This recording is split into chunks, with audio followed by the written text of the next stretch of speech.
Hello, everyone. My name is Massamba. I'm the manager of the World Bank Youth Summit 2022, and I'm happy to welcome you to this information session on the Youth Summit pitch competition. The Youth Summit is an annual event hosted by the World Bank that invites you globally to engage on the most pressing topics facing their generation. As part of the Youth Summit, the pitch competition invites young change makers to be part of the solution by developing innovative and action-oriented solutions that contribute to development. Last year, we received over 700 proposals from 84 countries, including 572 proposals from emerging and low-income countries, and we are expecting even more this year. With the 2022 Youth Summit, we decided to focus our conversation on inclusion, with the summit themed Unlocking the Power of Inclusion for Equitable Growth. Indeed, the idea of inclusive growth has emerged as a central theme in the discussion on the recovery and growth in a post-COVID world. And we believe that having the youth perspective on the importance of inclusion for equitable growth is key. Globally, the loss in human capital wealth due to gender inequality is estimated at $160.2 trillion US. Additionally, the pandemic's economic impact is estimated to increase extreme poverty by between 88 and 115 million people globally. These numbers reveal that the challenges our communities are facing are multifaceted, since they have a social, environmental, and economic impact. This is the reason why, through the pitch competition this year, we invite young innovators to propose a solution for equitable growth, tailored under at least one of these three pillars: social inclusion, economic inclusion, and environmental inclusion. And as we're striving to be even more inclusive this year, we've added new features to the pitch competition process to make sure even more young change makers get their voices heard. This session will give you all the information you need on the pitch competition process and guidance to submit the stellar proposal. So stay tuned to learn more.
Great. Hi, everyone. So my name is Jescinta Izevbigie. I am one of the co-leads for the pitch competition this year.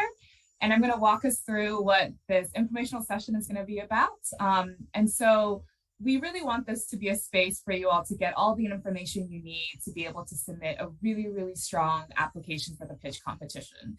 And to support with that, we're going to first start with a PowerPoint overview of what the pitch competition is and what are the different components of the application, as well as also providing you all with different tips and insights on how to submit a strong pitch deck. After that presentation, we're going to transition to our fireside chat with finalists from previous year's pitch competition. And this will be a really exciting opportunity for you all to really hear from individuals who have gone through the process, who have been a part of the summit, and also hear about how their work and the companies and their ideas have changed since then. And so you'll be able to hear again their firsthand tips, their experiences, any challenges, any highlights of them sort of going through the pitch competition application process. And lastly, we'll end with hearing from you all. We encourage you to continue posting questions on the World Bank Live and We have live bloggers who are responding, and any questions that you would want to ask us, the organizers, as well as the finalists, will have space for an audience Q&A. So with that, let's begin with the PowerPoint overview of the pitch competition. Wonderful. So next slide, please. Great. So for the pitch competition this year, similar to what O'Neill expressed, we're really seeking innovative, action-oriented solutions and projects that align with this year's theme of unlocking the power of inclusion for equitable growth. And so given this theme, the pitch competition is going to be divided into 3 different pillars. We have social inclusion as the driver for equitable growth, environmental inclusion as the driver for equitable growth, and economic inclusion as the driver for equitable growth. Given the multitude of challenges that the global community is facing today across the social, environmental, and economic dimensions, the need for innovative, inclusive ideas could not be more critical right now. The next slide. So let's take a moment to dive into these 3 themes and for me to explain a little bit more about what we're looking for. So as I mentioned before, the entire competition is structured along these 3 pillars: social inclusion, environmental inclusion, and economic inclusion. So with social inclusion, what we're talking about is how can we devise solutions that really increase opportunities for people to participate fully in markets, services, technologies, and society. And what sort of solutions can really address the deep-rooted systemic inequalities across education, health, gender, and social safety nets. And so what you'll see in the box are some illustrative examples of what submissions can touch on. Again, submissions should not be limited to these areas, but we just wanted to give some examples of what they can speak to.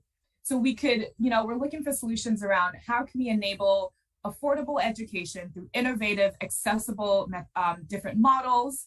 How can we also think about solutions that can overcome the poverty trap by sort of addressing inclusive last mile service delivery and social protection methods? And like I said earlier, these ideas around education, health, gender, and social safety nets are illustrated. And so we encourage applicants to touch on areas that we haven't covered here. Now, with environmental inclusion in the second pillar, we're thinking about how can we sort of increase channels for open dialogue and action-oriented solutions around the environmental harms that are disproportionately impacting underprivileged communities around the globe. It's clear that global development has unfortunately come at a cost to the planet, leaving vulnerable communities to bear the burden of rising climate shocks. So moving forward, what solutions can you all propose around how to build more green resilient communities, how to foster inclusive green growth, and how to ensure that global communities are no longer left behind in tackling climate change and environmental degradation? And so solutions can touch on climate change mitigation, resilience efforts, climate smart technologies, and the encroaching effects of environmental pollution. And like I said earlier, this is just an illustrative list. And so if there's something that we haven't, if there's something we haven't covered and an idea that pops in mind that isn't in this box, please contribute. And so lastly, the final pillar is economic inclusion. So what sort of solutions out there can provide a more inclusive, equitable access to economic opportunity? Given the COVID-19 pandemic, it's really compounded a lot of disproportionate barriers and left devastating economic consequences. And so what solutions out there can really address the inequitable access to economic opportunity right now? And again, these solutions can range from leveraging private sector mobilization to even tackling at the household level financial decision-making power. One really important thing to note is, while we have these 3 distinct pillars, we're also strongly encouraging applicants to think of solutions that cuts across these pillars. We want to push applicants to stretch their innovative thinking and to devise cross-thematic solutions that weave through social, economic, and or environmental inclusion. Next slide, please. So this is what we're really excited about. This year, we are seeking to shake things up a bit, and we've sort of incorporated different dimensions to the pitch competition that really speaks to our overall theme of promoting inclusion. So the first area is a stronger regional focus. So one thing we're going to be intentional about this year is we plan to have 6 finalists representing each geographic region. instead of sort of concentrating in a particular region or geographic area, we're opening it up and really seeking to highlight innovative solutions that are happening across the regions and having a finalist represented per region. The next area is a greater emphasis on the pitch. So instead of submitting a written proposal, we want applicants this year to submit a pitch deck. You know, having a concise pitch deck is very vital, as this is oftentimes the first communication tool used by entrepreneurs to engage, to incite, and to impress potential investors, mentors, and different partners. And so we're really seeking to look for scalable solutions, and we want our applicants to have thought through the entire cycle of idea generation, from the financial model to the market size to the business model. And we're going to help applicants by actually creating a standardized pitch deck template. So this will be, all applicants will have access to this, and we're really encouraging applicants to use this template to convey their ideas. And my colleague Arvind is going to speak about that in a second. The other area for this year that's new is an intentional emphasis on language inclusion. So in line again with our inclusion theme, this year applications can be submitted in English, Arabic, French, or Spanish. And we're doing our best to accommodate this to really ensure that we have a global reach and we're able to sort of inclusively represent idea generation and solutions across these 4 languages. And one thing we're quite excited about are new prizes. I think one thing we want to be intentional about this year is providing support to the winners long after the summit. We want to focus on intentional, tailored capacity building, ranging from connecting the finalists to tailored entrepreneurial skills building courses to tailored mentoring. So we're really, really trying to drive home our goal of providing that support to finalists long after the summit has ended. And lastly, this speaks to what I just spoke about around the importance of cross-cutting solutions. We really, really want to push for innovative ideas that cuts across the 3 pillars and shows how, you know, collectively we can invoke sort of solutions that touch on social inclusion, environmental inclusion, economic inclusion, to really collectively sort of build this equitable growth that we're seeking to. Okay, next slide, please. So the application process. So let's start with the target group. So we are open to individual submissions as well as team submissions. And so if you're looking for team submissions, we're really trying to hone in on teams around 2 to 5, age 18 to 35. And there's no prior experience in any field or topic that's necessary. You can be a student, you could be employed in the workforce. Again, what we're really seeking for the target group is, if we're going to have a team, to make sure that it's gender balanced and diverse. And again, this speaks to our overall theme of encouraging and really integrating inclusion throughout the pitch competition this year. And so when we speak about what information you all need to submit, there are 2 items. There's the application form, which is going to provide some sort of basic information on what your solution is and your team composition. But the most important item is the pitch deck, which we're going to get into in a little bit. And criteria of what we're looking for.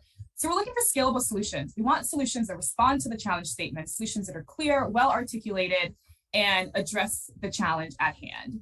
We're also looking for, again, encouraging these cross-thematic solutions, and we're looking for feasibility. We want there to be a clear potential for viability, and we want sort of the pitch deck to outline the activities that are needed to successfully implement the solution. Objectives have to be realistic, they have to be achievable, and they have to be feasible at the end of the day. And lastly, there needs to be a proof of concept. We want to see that you've thought through all elements of feasibility, that you validated your assumptions to show that your solution can be implementable. And not only that, your solution has potential for impact. We're looking for solutions that are able to achieve the desired impact in a sustainable manner that could even be scaled and or replicated. Okay, the last slide. Next slide, please. Okay, so the application review. So what are the next steps? So we are going to be launching the application very shortly. And at that point, you're able to submit your pitch deck as well as that sort of short application form. After submitting, we're going to have a team of experts, technical experts, to review the pitch decks, and there'll be a stage for refinement and pitch preparation. So essentially, shortlisted individuals and teams will receive direct feedback from us on their pitch decks and may be asked to submit further information and even sort of a short virtual pitching video. And then the last stage of this is where you get to pitch your idea live. I mean, I think this is a great opportunity to really let's hear your pitch in person. Let's hear your pitch at HQ. So we're going to invite finalists to come to our headquarters in DC and be able to pitch their idea live. And so now let's get into the nuts and bolts of what the pitch competition or what the pitch deck actually entails. So I'll hand it over to my colleague Arvind. Thank you, Jescinta. Jescinta walked through the overall theme of the competition as well as the application review process, what we are the criteria we are looking for in applicants. I would now like to speak about what you should be including in your pitch deck. So can we move to the next slide, please? Thank you. Before I start, I would like to mention that while the basic application form is in English, you can submit your pitch decks in 4 languages: English, French, Spanish, and Arabic. We would also advise potential applicants to access pitch deck template available in the Summit website that you could use to structure your pitch decks. Diving into key information to include in your pitch decks. First, your team purpose. It is the mission that has brought you and your team together. This helps us understand your team's motivations, why you're solving what you're solving for. We will also be evaluating the problem that you're solving. How does it fit into the theme of this year's competition, and why this is important to solve. We are interested in knowing if you've thought through the problem in depth. So the theory of change is a framework which you can use to explain the cause and effect model of the solution and how it's going to impact potential beneficiaries. You could also use your solution slide to demonstrate your solution's unique value proposition and provide use cases, if any. Examples include if there's a mobile app, you could include the mobile app's screenshot, how the user interface works, or if it's a product, you could include screenshot or photos of that product, which helps us to get a sense of your solution. In terms of market size, we are interested to know if there is a market for your solution and what is the potential size of this market. Is it sizable enough for your solution to scale? Be sure to also include information on the competitive landscape that you plan to operate in. Is it a crowded market? Are there other solution providers who are solving for the same solution? What are the drawbacks of the existing models available in the market? And where you fit in the competitive landscape. One of the key factors that determines the success of your solution is also the business model that you have. You can discuss your financials in this section. We also look at the business model very closely to see how feasible your solution is. So your financials, the funds you raise, how you plan to fund your solution, all of this can go into your business model section and helps us evaluate your solution better. Finally, please do include your team's profile and how each of you would contribute to the idea. You could keep it brief.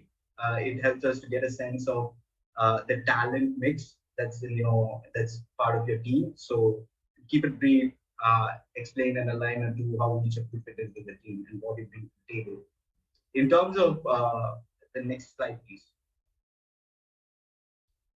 In terms of the best practices for your pitch deck, I would recommend the pitch competition's 5-point rule. This is something that we evolved this year because we are calling for pitch decks up early on in the competition. So this includes things that you should keep in mind as you structure your pitch decks. Remember that your pitch deck is the key material for evaluation. We do collect basic information in the application form, but your solutions will be judged based on the merit of the case you have made in the pitch deck. So this is the meat of your solution. This is where you make your case. So please pay close attention to how you structure this. Be sure also to include quantitative information, whether it's financial, potential impact, number of customers, and beneficiaries, anything you find that would be relevant for us to make a decision on your pitch. Also, I remember Dilbert's rule to keep your slides to minimal length. We recommend that your slides should not exceed 15 slides. Your pitch deck should not exceed 15 slides. But in case if you do feel the need to add extra information to support your pitches, we have an annexure where you can include any supporting information for your pitch decks, and we will look at them. We've also provided a list of resources in the pitch deck template, so feel free to use it to structure your pitch decks. This is at the end of the pitch deck template. So we have a bunch of resources which we've put together on business model, on anything you might want to know about business model, on problems and solution finding. So use them to your advantage. Finally, use the pitch deck as your guardrails for presenting your idea, but also be creative. We are interested in seeing interesting pitch decks. So use all your creative, energy and thoughts to make the pitch deck interesting. Because at the end of the day, we are looking at a lot of pitch decks, and the interesting ones do stand out for us. Next slide, please. Just briefly talking about the outcomes of the previous edition of the competition, we had a total of 725 proposals from 84 countries last year.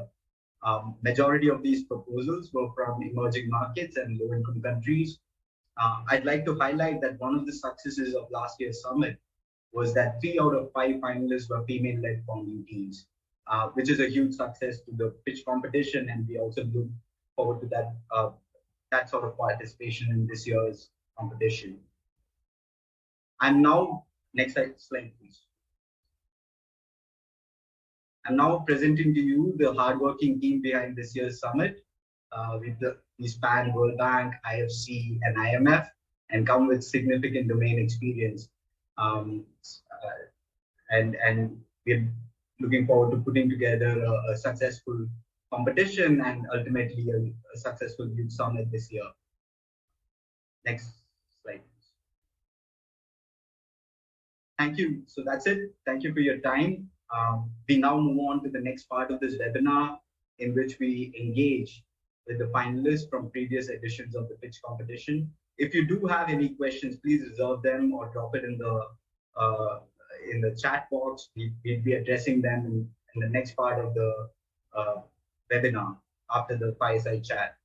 So for the panel today, we have 2 panelists, Itoro and Nonso. Itoro Inoyo is the CEO and co-founder at Clafiya. She's a global health specialist and advocate with over 7 years of experience with government and development organizations to improve health outcomes of vulnerable populations in sub-Saharan Africa. She has experience working with national and state governments to coordinate the implementation of sexual, reproductive, maternal, newborn, and child health, and also HIV/AIDS programs in Nigeria, Malawi, and the United States. She has developed and led research studies to inform health system solutions to address HIV/AIDS, cancer, and nutrition outcomes. She has a Bachelor of Science in Biology and a minor in Psychology from the University of Massachusetts, as well as a Master of Public Health from Drexel University. Welcome, Itoro. Thanks for joining us. Next up, we have Nonso. Nonso is the founder and chief growth officer at SOSO Care. He's a social entrepreneur, and in his words, is obsessed with solving for healthcare financing for the poor. In 2018, he founded Jara Care Innovation, a digital platform which improves access to healthcare through telemedicine, and it was selected as one among the 7 startups from Africa to be supported by University of Basel, Switzerland. In 2019, he founded SOSO Care, a low-cost health insurance service, which aims to solve health inequality in Nigeria, where over 90% of the 200 million population does not have health insurance coverage. Nonso holds a diploma in business studies and an MBA in policy and strategic management from Greenwich University, UK. In October 20, he was also part of 8 delegates from Nigeria invited by the French government for the BPI big event in 2020. Welcome, Nonso. It's great to have you on the panel as well. Thank you. Thank you for joining us. We now move on to the questions. We start with some of the questions that Jescinta and I have to the panelists, and then we move on to the questions from the chat. So I'll start with the first question. Each of you, Nonso, Itoro, each of you were selected from hundreds of ideas in the previous edition of the competition. Can you recount your experience, how it was to be part of the pitch competition and the summit in your respective years? Itoro, you can go first. Okay, hey everyone. Honestly, I can't believe it's been a couple of months since we pitched at the Youth Summit last year. It was definitely a great eye-opening experience. To have pitched on a global stage such as this was, one, it was super exciting. Secondly, it was a little nerve-wracking, but also it was just great exposure for the work that we're doing at Clafiya. I remember getting an email about it, and I shared with my co-founder, Jenny. So hi, Jenny. After looking at the eligibility criteria, we thought it would be a great opportunity to shed light on the work we're doing in Nigeria and our vision for healthcare service delivery across Africa. And of course, I think, Arvind, you had mentioned this, last year's theme was resilient recovery. So we wanted to make sure that the work we were doing was aligned with the theme. And so we decided to throw our hats in the ring and apply. One thing led to another. We had the interview and we were selected to pitch.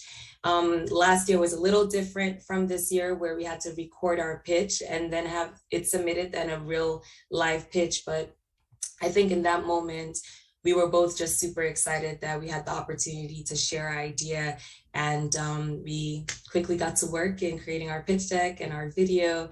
Until today, I think we're both still very proud of that moment.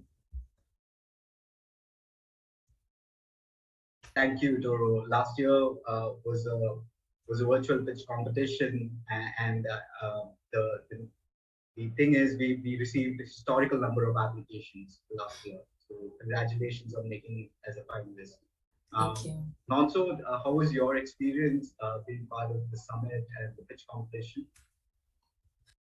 Yeah, I think my experience, when we got into the program, we just launched 2 months before we got selected into the program. So we are not really expecting to join the program. I think that was mainly when we ended our pilot. So I saw the application online, I trained the application, and luckily we got interviewed, and in the middle of the night, I got a mail that we were selected to be part of the program. It was something that we were never expecting that it will happen, being a very small business that was just coming out of the pilot stage at that time. But I think one of the things that from the feedback and the mail I got was our ability to articulate what we want to do and what our mission was, more on inclusion, to ensure that we are not just solving the problem of healthcare, but improving access in terms of environmental sustainability. So, the process was quite easy, but I didn't join the program physically. I had to also do it online, at the World Bank office in Nigeria. So, but I think it was a straightforward process where after we submitted the first application, we had to be interviewed, and we had to send a couple of documents to validate some of the things that we said on the application, and we got the mail. So I think it was a very easy and smooth going process for us. Well, we are glad that you took the decision to apply also, and we are proud of you as a finalist. Also, just moving on to my next question. How did the summit help you in getting your initiative off the ground and into implementation? More specifically, the pitch competition, the support you received, the mentorship you received. If you could speak a bit more about that, that would be helpful for potential applicants. Nonso, you want to take this one first? Yeah. I think the pitch was that was actually the first application we made with the company, and we got in, and that was when we were trying to refine what we were doing. I still see the post World Bank made about our application. Then when we launched, we are trying to do access to quality healthcare, as well as providing food stamps. But one of the things I learned from the pitch during the program and the mentorship I got then was it was best we focus on one thing and, and be able to grow in that angle, have more understanding and be able to attract the right team. So at the end of the program, instead of doing too many things at the same time with limited funding, we had to say, okay, it's best we focus on technology and waste as well as insurance. So that way it's been easier for us to scale and leverage on the support of World Bank. It's easy for us to get government validation because we have institutions like World Bank having validated our work. Like recently, we signed a partnership with 2 state governments to provide insurance for 70,000 people using waste generated in their states, which means the people will have healthcare and the environment will be clean. So that's when we make such applications, we put reference documents we got from World Bank. It shows, a validation from the angle of the government that we are committed on the right path to ensure inclusion and environmental sustainability. So I think the program in general, brought us 2 things. It brought us validation and importantly, it brought us network. There are programs that I attended or it's things we try to do, but once they check up and see that at that early stage, we had support from World Bank, validate our model, it gives them a credibility and the support, to give us the support that we need as we progress. So I think in all, it was really a great experience. Thank you, Nonso. I think you mentioned validation. One of the key things that early stage startups or early stage companies need at the pre-seed level or like seed stage level is validation, and the bank's validation does kind of help in further fundraising or even getting potential clients as well, institutional clients. So thank you for sharing that, Itoro. Would you like to? Yeah, sure. I think similar to Nonso, at the time of the summit, we had actually just launched in Enugu State.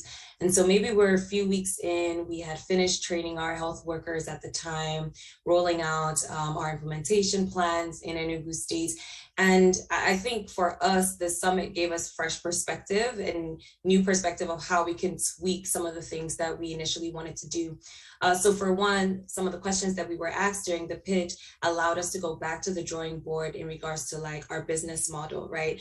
So right now, our business model looks a little different than what we had pitched initially. And I think for us, it was really important to identify like, how do we make revenue? How do we make sure that how we're paying our health workers is equitable, right?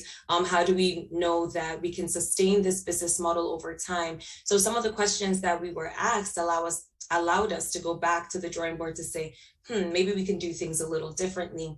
Secondly, our go-to-market strategy, right? We had presented some of the ideas that we had, and we were given other tips like, okay, have you thought about, maybe partnering with businesses? And so now with Clafiya, we are not only providing healthcare services to individuals and their families, but we've also pivoted to provide healthcare services to small, medium enterprises as well, which is something that we probably wouldn't have thought about if we hadn't put ourselves out there in pitch competitions such as this World Bank Youth Summit.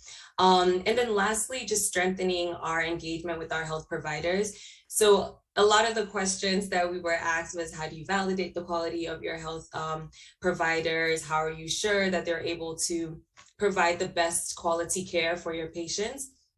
And I mean, we felt like we were able to articulate that, but it again made us go back to say, okay, how do we present the work that we're doing in an effective manner? Because one thing is you can have an idea, but if you're not able to articulate it, then there is a problem. And so we were able to identify ways that we can really strengthen our engagement with health providers. And so now we have not just community health workers, we have nurses who are willing and are really excited to work with Clafiya as a way to provide primary care services to their community members.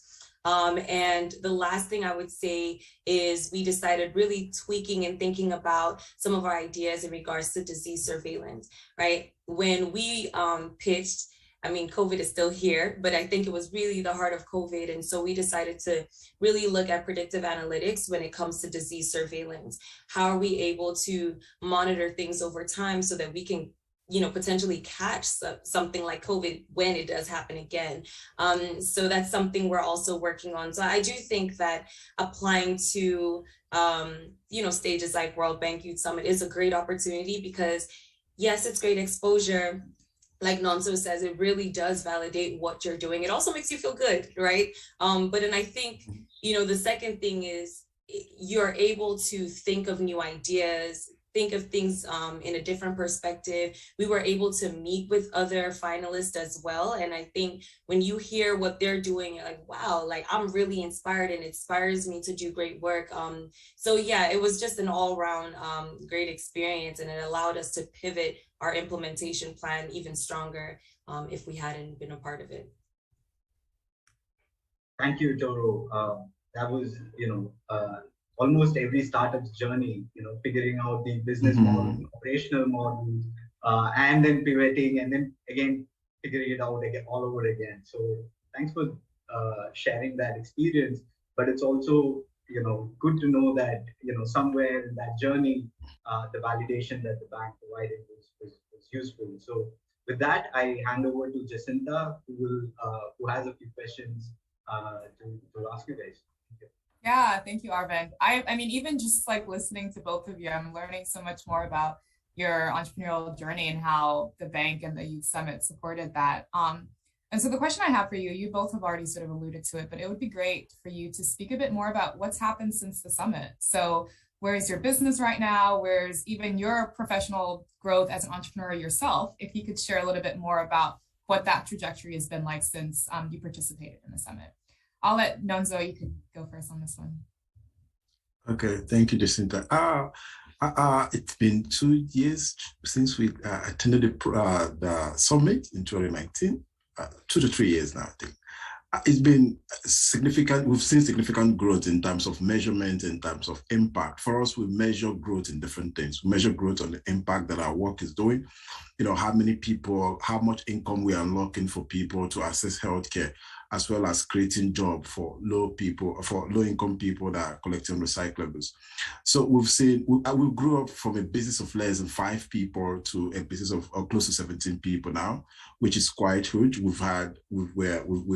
scaled not just within our current operation. We've been able to partner with 2 state governments, launching across some of these 2 states and trying to go into the 3rd new state as well, which is the 3rd one. So we've seen a couple of growth, and we're also exploring partnership with government of Bangladesh, because we understand, like Nigeria, where millions of people don't have healthcare. It's also a huge problem in countries like Bangladesh, where we receive some grants. So we are looking at opportunities of being able to scale our work in other countries across Africa, as well as Asia, where there is urgent need for healthcare intervention, as well as environmental sustainability. So I think in general, the program, we still always use World Bank as a reference, wherever we go, because in general, that validation has really opened a lot of things for us, a lot of parts, conversation with government, with institutions, seeing the value that we create, not just as a business, but in terms of ensuring that the environment, in terms of sanitation and access to health inclusion. So I think since the summit, we've seen a high level of growth in terms of business-wise, as well as impact. Thank you. That's really wonderful to hear. I mean, I think this is all part of like the evolutionary journey, and it seems like it's in an upward swing since the summit. I feel like you'll have something similar to say, Itoro, but I'll hand it over to you. I know, as Nonso was speaking, like, wow, that's super amazing. So congratulations, Nonso, on all the work that you've been doing. It's really inspiring. So I think I've talked a little bit about some of the things that we changed over the last couple of months. And, like I mentioned, when we had first presented, we were just in Enugu State. So now we're actually going to be launching another state. We have not mentioned it yet, but just doing the work, trying to enroll new healthcare workers into our platform, still working on our go-to-market strategy to get people to be more aware. I think, I had already mentioned how we're now expanding our services for SMEs, right? We realized that was an interesting need that was unmet. So you had a lot of people who had businesses, but they were not insured. They didn't have any health coverage, or they didn't seek primary care services because it was simply too expensive when it came to high out-of-pocket expenses. So just building those stronger partnerships. So as of today, we have 425 registered patients on our platform. We have about 50 healthcare workers that we're working with.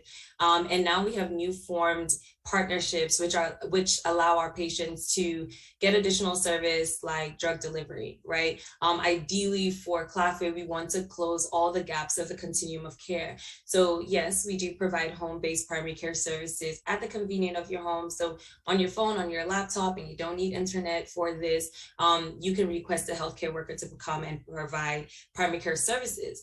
But then the next question was, okay, well, if you needed medication, how do you get that? And we actually don't feel like we need to solve every single problem.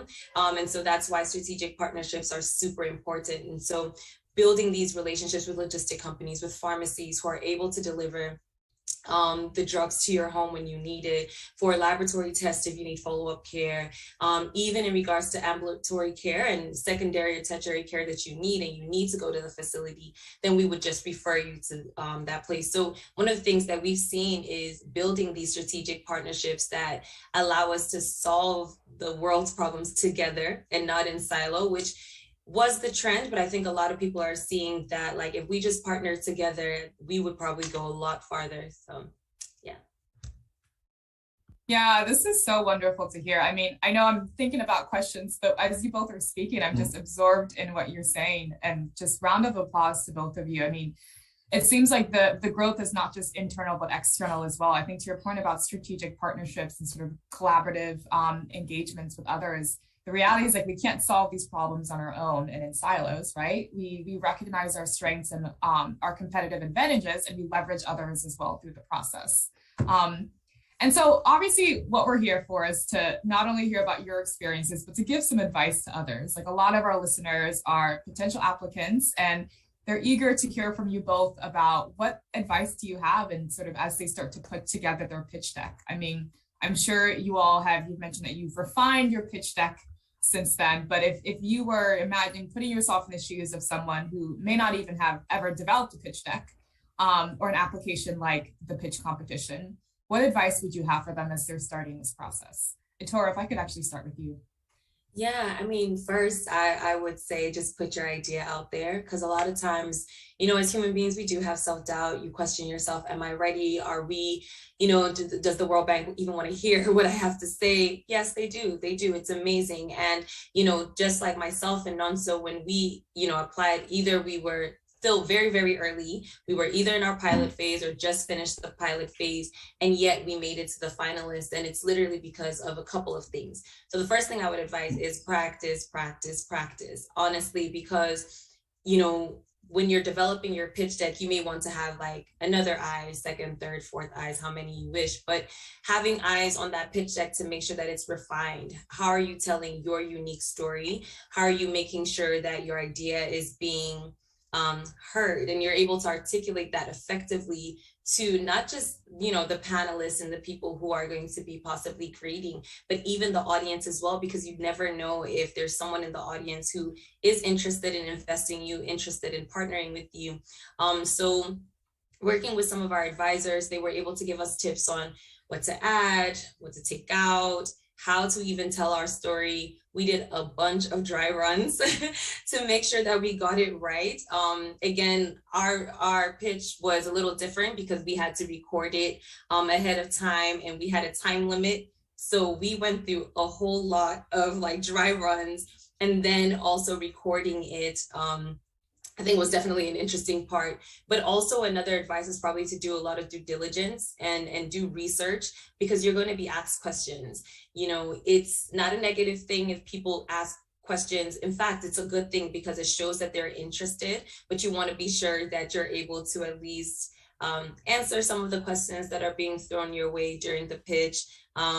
Of course, not to be too defensive, you want to make sure that you're able to take the advice that are being provided, because it will help you in the long run. So for us, hearing some of the feedback, it allowed us to go back into I feel like I said drawing board so many times in this session, but going back to the drawing board and making sure that we refined what we were doing. And then I think the last advice I would give is to make sure that as you're telling your story, it aligns with the theme. This year's theme, I think, is unlocking the power for equitable growth, make sure that what you are pitching aligns with that. How are you unlocking this power for equitable growth? What's your team like? What's the vision and mission for your company? It's not just about revenue. What's your why? Like, what made you even go into this in the first place? So I think, what I mentioned, the last question was our pitch that looks completely different. Honestly, when I look at it now, because I went back to see what we presented, I was like, oh my goodness. But we have definitely refined it and made sure that we added a few more information that people may have asked us over time. But I think if you're thinking about applying, just do it. Just do it. It's a great opportunity for sure. Nonso, go ahead. I think Itoro used the action word there, just do it. And for me, that was what I did. Being a business that was a couple of months old when we launched, and we just threw in the application. We just did it, like Itoro said. So we sent in the application. It was just an idea. And for us then, it was a side project. We are doing other things, but getting the validation of World Bank, man, oh, wow, this is going to be good. Okay, let's keep doing it. We got feedback, so we had to refine what we're doing. So my only advice, I think between 2019 and before the last summit, I got a couple of people reach out to me online on LinkedIn asking me how I could assist them. So when I look at some of the things they feel, I let them know it's important that your work focus on sustainability. How can you keep this going without external funds? How can you grow the business to in a way that you ensure that you're also maximizing profit without focusing just on grant? So, and how is this business solving a problem in terms of inclusion, solving the huge problem of poverty or creating economic opportunity for people? So I think if you are building anything, no matter how small you want to start it, have the big picture. Where do you want this business to be in the next 5 or 10 years? That's important. That vision is what guides you. I think one of the things I think World Bank looks at for it's, how you, like Itoro said, your ability to articulate your idea, and importantly, the vision of your project. How big is it? How scalable is it? How much people do you aim to reach? If you can serve more people, if you're thinking of serving a small niche, of 200 people, 300 people, that application may not go through because institutions like this look at how much they could support solutions that are making greater impact around the world. So my simple advice is it's always good to think big, put in the application, but start very small. Thank you, Jessica. Such amazing, thank you, Nonso. Such amazing words of advice. I mean, I think the only thing I would add that speaks to both of what you both touched on is, just do it, right? The worst case scenario is that we say no, but the best case scenario is so much more. And one other thing I'd like to emphasize is, obviously, I explained some of the different rounds of the application process, and know that myself and Arvind and our broader steering committee team and the expert review committee, we're all here to support and see your idea grow and develop. So all the comments and feedback is, we're sort of on your team in this. Really, we've invested in your idea and we want to think about how we can help to sort of scale and improve it. And so see us as sort of one pit stop along your entrepreneurial journey, and really take advantage of this moment, because at the end of the day, we want to do what we can to provide the advice, the guidance, the insights on how you can really have a stellar pitch. And the reality is that, to Itoro's point, your pitch is going to keep on growing and developing and iterating following the summit. And so the moment that we have here with you, we want to do our best to really make it the best it can be at this stage, and for the advice and the support and the mentorship that we provide to sort of support you along the way post-summit. So thank you, Itoro and Nonso, for your amazing insights.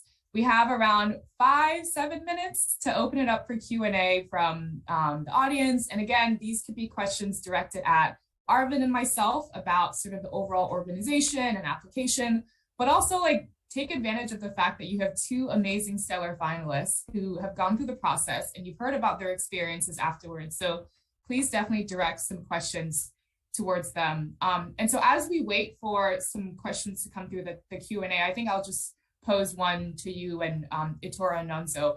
It'd be great to hear about your favorite part. So obviously going through this, we've heard about not challenges, but different difficulties and situations you've had to sort of work through. But it would be exciting to hear about like what's something that you really, you look back on fondly, like your favorite part of sort of participating in the overall pitch competition.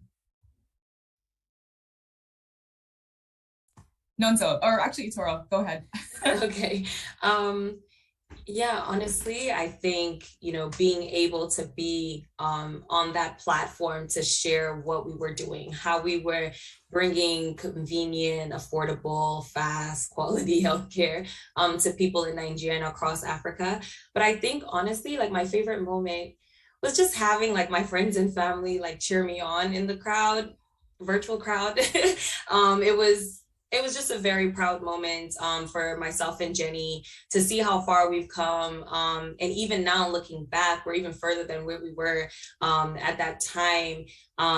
It definitely was a proud moment. It felt good to be able to sit across other youths that are doing work to change the world and to make sure that the world, I don't want to sound cliche, but the world is a better place through innovation and through technology.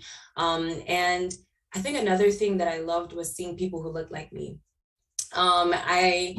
My background is in health. I'm just entering this tech space. And I think initially when I started, when we would have conversations, I didn't really see a lot of Black women or women from where I'm from. I'm Nigerian. And it was really great to be on a panelist with, I believe like half of us were women. And it was just a really great experience to see that and to see the work of young, bold, brilliant minded people who are doing work in their home countries and around the world, trying to provide solutions to some of the problems that we all face today. I think I just left the whole experience inspired.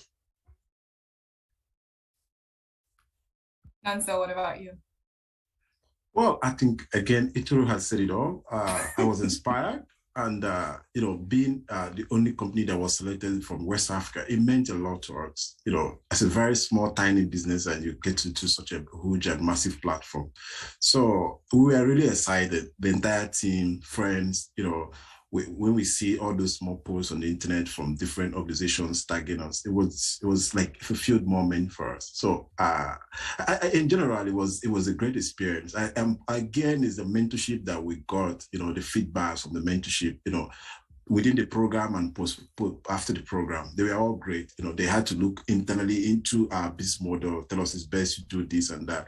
And we took in those feedbacks and we went back and we implemented most of them. And post the program, we still have most of these mentors that I can always send a mail to. And if I need something from a place, I can send a mail to them. They may know one or two person in that country and they can always reference me. So it's been a great experience for us in general. So I think in all, it's been super great for us. Wonderful. Yeah, no, thank you both. I mean, it's as much as we want to provide information, we also want to build momentum and excitement. So it's good to know that looking back on the summit, you definitely have some sort of memorable moments.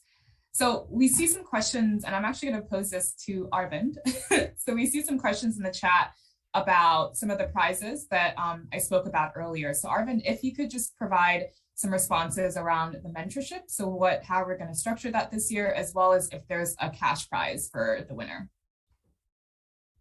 Thank you, Jescinta. Before answering that question, I think in the interest of time, we also have the chat room where our live team is live logging and answering the question. So if there is any question that is, that you'd like to clarify, I would urge the audience to kind of look at the chat box first. Coming back to your question, Jescinta, I think the mentorship is really one of the key, prizes for this year's summit, right? What we are planning and what we are in the process of doing is to put together a panel of experts who can, provide time-bound mentorship for our participants to help them figure out key aspects of their business model, customer acquisition strategy, etc. These are experts who've already been there, done that. So something that Itoro also mentioned about like iterating your business model becomes so much more easier with a little more guidance. So that is something that we've heard from previous participants that we are incorporating into this year's summit. It'll be time bound. It'll be a fixed number of sessions that that the mentor would spend with the applicant, spend with the finalists, and kind of work with them. The second part about the cash prize, I think one of the key things to remember is the World Bank's pitch competition, Youth Summit's pitch competition, is more than the cash. It's also about the validating factor that both applicants spoke about. It is that platform that gives the applicants, a sort of like validation where they can go and raise more funds or like even validate the business strategy. Having said that, I think cash is important to get started. Your funding is what gets you off the ground. That's the reality. So what we are planning to do is also to have, the finalists pitch in front of potential investors. So this is an opportunity that the finalists can use to, test their ideas if it's funding worthy, or go back to the drawing board and kind of, rework things. So it's really that opportunity that potential finalists can use. I think that answers the question. Jescinta, over to you if there are any other questions. Yeah, no, it did. Thank you. And so just one question that came up around how many finalists. So we're going to have 6 finalists this year from each region. And we also plan to have 2 honorable mentions. And one of the honorable mentions will actually be voted on, will be selected live during the Youth Summit. And it'll be sort of be a fan audience favorite. And so in the interest of time, we're sort of wrapping up, and I think it'd be great to hear just last advice and comments from Itoro and Nonso. Again, for those in the audience, please continue to post your questions on the chat, but it'd be great to sort of end with parting words from, Itoro and Nonso. Nonso, do you want to go first? No, Itoro can go. That's okay, put me on the spot. I think we said this theme about like just doing it, like just do it. I think one of the advice I would give is like, don't doubt yourself. You have a brilliant idea. You know exactly, you're capable of fulfilling this idea and making it work. There's a reason that idea came to you. You might be the best person to actually implement this idea and see it through. And so no more hiding. We're not going to dim our light this year. It's a new year. So I would advise that if there is a project, an idea, or something that you're working on, this is the best place to just put it out there. Let's all hear what you're doing. And it's not about who wins this grand prize. I think they both have mentioned it's way more than the money. You never know the partnerships that you'll be able to develop from this, the friendships, what you can learn from even co-finalists as well. So there's so much more you stand to gain. So I would hope that at the end of this, people just throw in their application and start working on their pitch deck, because it's so worth it. Well, for me, I think my only advice to you out there is to ensure that you send in your application this week. Use this weekend to work on your application and turn it in. Don't procrastinate. It's best to turn it in now so you can focus on other things and keep building the business. No matter how early the business is, just believe in yourself, like Itoro said. Bring it out there and let them review it. You never can tell the future of your business. Don't doubt yourself. Go out there, start the business, and see what will be the outcome of the business. So in all, I wish you the best. Wonderful. Thank you both so much. I feel like I have nothing more to add. So I'm going to hand it over to Arvind for some closing remarks. Thank you so much, Jescinta. Thank you, everyone. With that, we come to the end of this informational webinar. We from the Summit team would like to thank all of you for participating, taking the time out and participating on a Friday. I'd like to thank our panelists, Itoro and Nonso, for joining us despite your busy schedules and growing your respective organizations. Thank you so much. In terms of the key question about when and where to apply for the competition, it's we'll be opening the application soon. Stay tuned with the Summit's social media handles for the launch dates of the competition and any other updates that you might keep track of. Thank you, everyone. Have a great day. Bye.